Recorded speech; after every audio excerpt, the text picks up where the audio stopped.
All right. Today I want to talk about EDR solutions, endpoint detection and response, which is a security tool that records endpoint activities happening on a specific endpoint, like process logs, like process activities, registry activities, network activities, image loads, file modifications, all kinds of things. So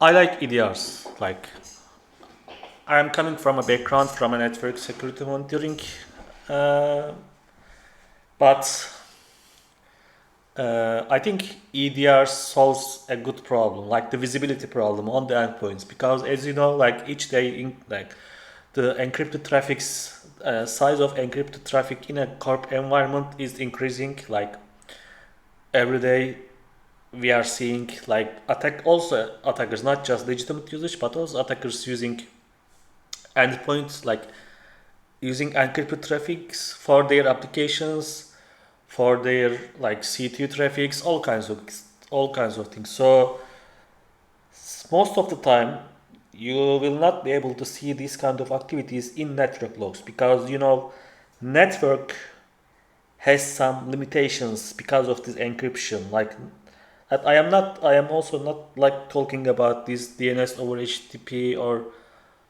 like the new developments. No, like I am just basing simple basic TLS or SSL version 3, like so on and so forth.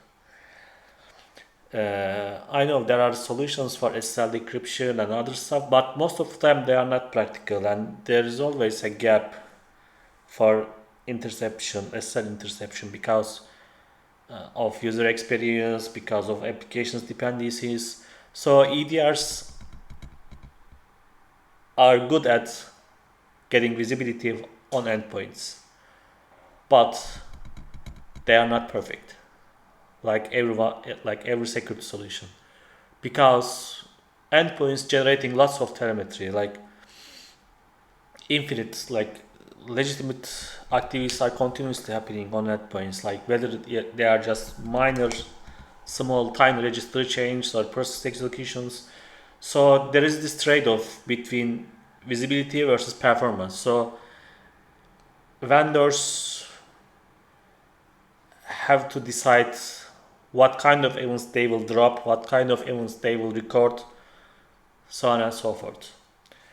So sometimes we are seeing missing logs, and we are seeing performance problems, and we are seeing some exclusions that will miss some attacker activities, which will happen only once maybe, or like just once in a year, or in a 2 year period, like uh, especially for an APT activity.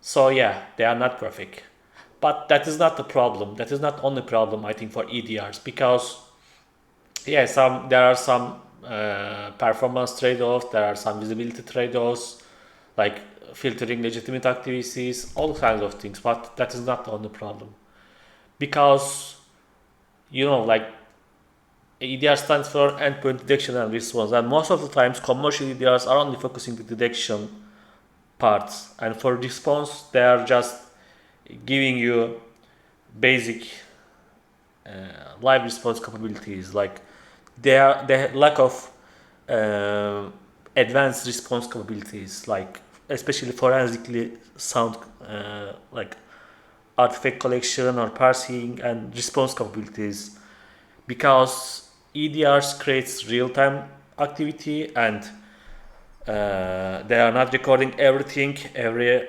forensically important artifacts, but instead they are just hooking the system calls, or they are just hooking the operating system APIs, and they are just mirroring from that activity. But for example, for a Windows system, there are different forensic artifacts, like prefetch, like Mcache, like all kinds of forensics artifacts that you can use during a breach, during responding a breach.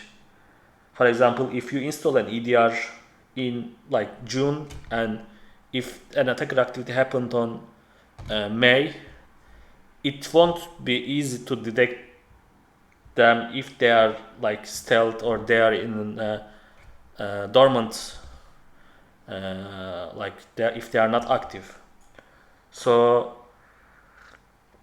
that is why there is a separate market for forensic, like response platforms, like forensic solutions, forensic agents, and also sometimes they are calling it like compromise assessment solutions, that you are installing an agent and that agent runs, like scans every forensic artifact and finding some interesting hits using like scanning memory via Yara or disk via Yara, or with basic signatures, so on and so forth. So yeah, if you are using EDR, you should be aware of this kind of limitations, like performance trade-offs and some log filtering caused by these trade-offs to not impact the performance of the system, or to not create a bad uh, impact on logging environment, because eventually most of the time they are being logged in a central environment, and this central logging solution has some capabilities.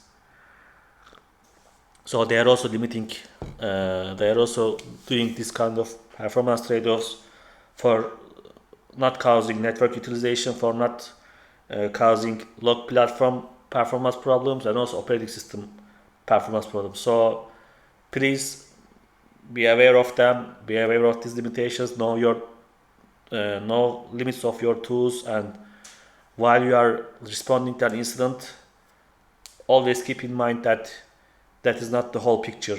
Like while you are looking in EDR logs, that is not the whole picture. Like you should be also aware of endpoint forensic artifacts. You should be also aware of network security monitoring log, because they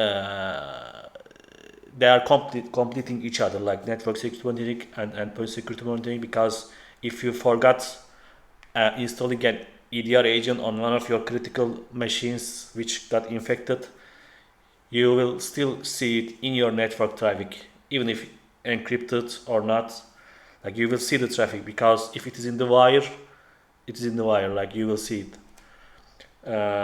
So yeah, that is the uh, problems regarding EDRs.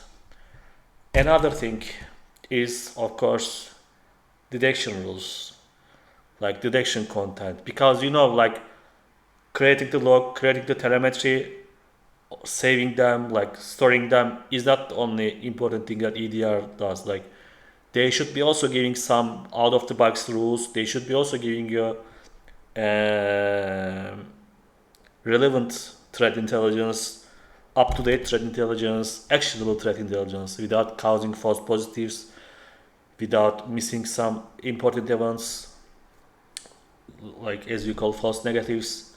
Because if you are not feeding your EDR with good threat intelligence, uh, you may be just wasting your money by getting logs from hundreds of thousands of machines, or other kinds of machines.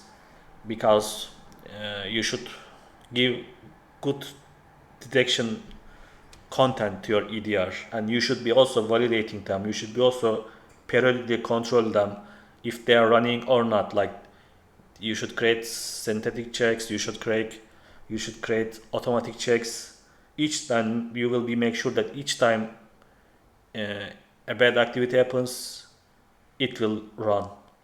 Like there won't be any excuse, whether it is coming from lack of log generating, or lack of threat intelligence, or lack of running this threat intelligence on the logs. There shouldn't be any problem, because you invested lots of money, and you should be getting real value of it by testing, by creating good visibility on your solution. And yeah, also for response capabilities, please make sure that you are not just relying on your limited, like EDR's limited response capabilities, like just a simple shell. Most of the time it won't be enough. Like there are some good commercial EDRs that has relatively good response capabilities too, but they are not meant for this problem. Like they are, most of them they are just detect and logging platforms, not for good response platforms. I know you will, some people will challenge this idea, but that is my experience. Even if you look the tests, like commercial tests, like Mitra eval tests and other stuff, they are just for detection.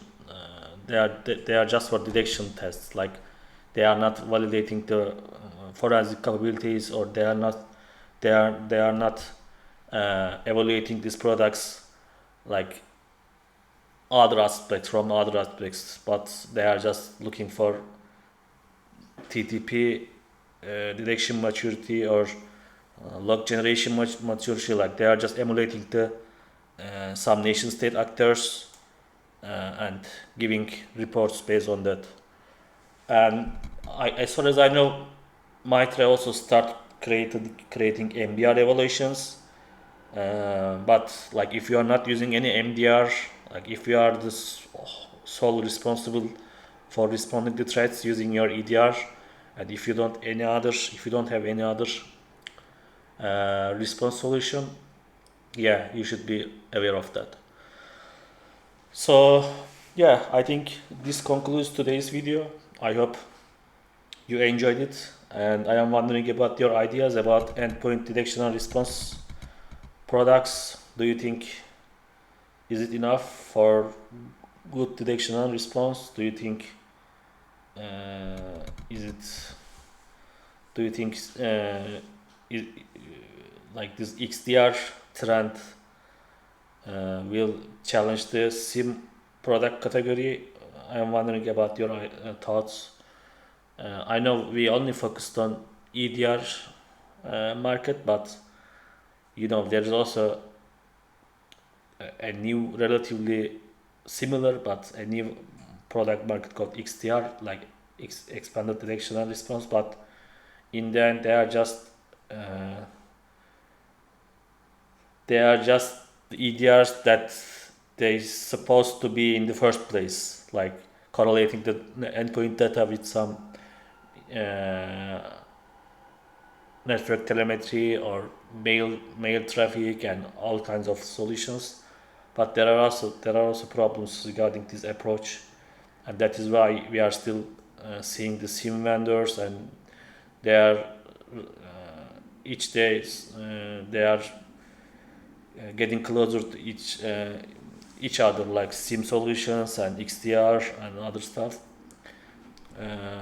So yeah, that is my runs on EDR and XDR market and pros and cons and limitations. So yeah, thank you for listening to me. This was kind of a podcast kind of things. I haven't shown you anything particular, but I also want to do things like that to share my thoughts about security market and security products.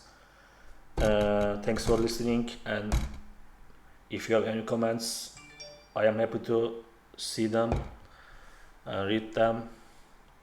And if you like the video, please hit the like button. Thanks.